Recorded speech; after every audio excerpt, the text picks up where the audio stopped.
অবশেষে উদ্বোধন হয়ে গেল আইডি এন্টারপ্রাইজ। প্রথম দিনেই বিনামূল্যে যাতায়াতের সুযোগ থাকায় ব্যাপকভাবে মানুষের অংশগ্রহণ দেখা যায় যাতায়াত করতে চাঁদপুরবাসীকে। যদিও কুমিল্লা চাঁদপুর রুটে এটা চলার কথা ছিল, তবে বর্তমানে চাঁদপুর থেকে খাজুরিয়া পর্যন্ত প্রায় 50 কিলোমিটার রুট পারমিট পাওয়াতে এই অংশে বাসটি যাতায়াত শুরু করেছে।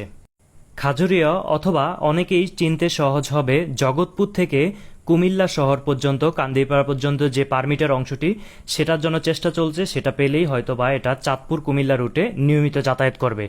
বর্তমানে এই অংশটিতে প্রায় 50 কিলোমিটারে যাতায়াত চলমান।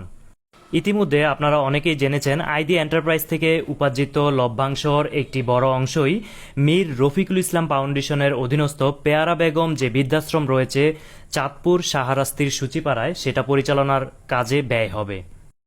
চাঁদপুর কুমিল্লা রুটে অলরেডি বোগদাদ পরিবহন নামে পুরাতন একটি অপারেটর রয়েছে, যারা দীর্ঘ প্রায় 35 বছর